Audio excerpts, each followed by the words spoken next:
Yo, welcome back to Copeland Visuals. In today's episode, we're going to be talking about making your footage go from this to this.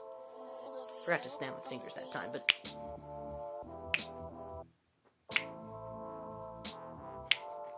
look at the difference. I know, this looks so much better than this ugliness. It's all down to one thing. You don't want to know what that one thing is? It's color grading.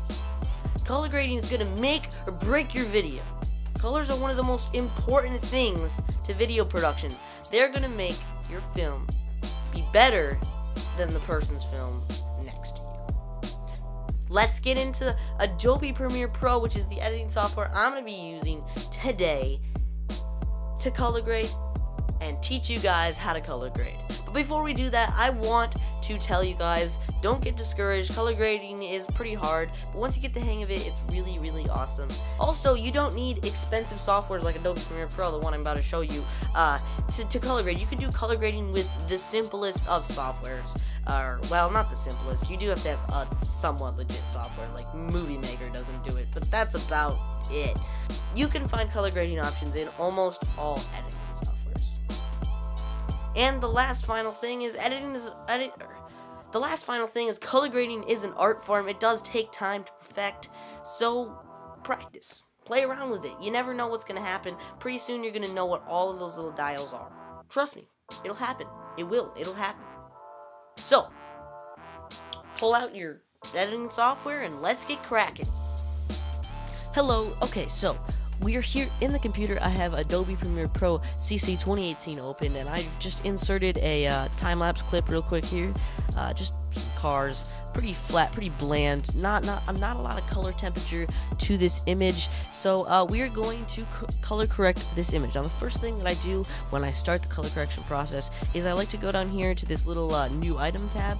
I click it and I go adjustment layer, and you're going to want to make sure that the width and the height and the frame rate and all that is the same as the video clip you're using. It should be if that is the first clip that you've imported into your timeline. And it's going to show up in your project folder. You can just pop it over here and drag and drop. If you add more than one clip, you can just insert it underneath the adjustment layer, and whatever is underneath the adjustment layer is going to have whatever effects, color grades, all of that stuff that we apply to our clip. So let's get into the color grading process. You're going to want to select the adjustment layer simply by clicking on the adjustment layer, and the first thing that I usually go over to is the curve section. Now, people get scared by this, and it is kind of complicated, but I don't really do a lot with the curves. All I do is I bring down the, I add 3 points. I add one there, one there, and one there, and I bring down this point. I'm going to move this one over slightly. And I bring up this point. This is called the S-curve. This is a little bit too extreme there. This is called the S-curve, and all this is going to do is add slightly more contrast. So this is before, and this is after. Again, all we've done is just added slightly more contrast. Now, the reds are a little bit blown out, so we're going to go over to the red channel, and we're just going to bring them down just a tiny touch. And as you can see, before and after, it's just added a tiny bit of contrast to the image, and I think that really adds a nice little touch. So after I've done that, I will make sure the color temperature is the way I want it. I'm going to add just a tiny bit on the orange side, and again, if you want to go for an artistic blue look, let's say it's snowy out and you want to go for that cooler look, turn it cooler. If you want to go for the daytime, like hot look, you can just turn it really warm. I'm going to warm it up just a tiny bit there. I think the next thing that I usually do is I turn down the blacks just a tiny bit. You don't want to crush the blacks and make it underexposed, but I do like to turn down the blacks just a little bit, so we're going to turn them down about like that. And I think that looks good. That looks pretty good. Add just a tiny bit on the white end. That looks a lot better. Again, this is before we've done the basic correction, and after we've done the basic correction. So again, this is before we've done anything to it. This is after. Quite a big difference, but we're not done, definitely. The next thing I like to do is go over to the color wheels section. This is where everything really starts to come together. This is called the teal and orange technique, and we're going to bring our midtones to the orange, right about there, and we are going to bring our shadows to the teal. Now you can go really extreme with this, or you can go quite mild. It's really up to you, but again, this is what it looks like before. The color, or, well, that's pretty mild. Let's put a little bit more extreme. We can go ahead and do that. This is before the color wheels, this is after the color wheels. Again, it's not a huge difference, but it does add just a tiny little bit of touch to the image. And then we're going to go to the highlights here, and we're going to go with a nice orange color. And the highlights, usually what I do with the highlights is whatever tint I want to apply to the image, I just use the highlights for that. So let's say I wanted to add a purple tint, a red tint, anything. You don't want to go too extreme with it because otherwise it'll just look like that.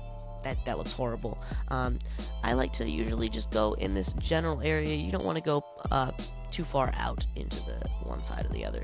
So let's add a little orange tint there. And again, this is before and after, before and after.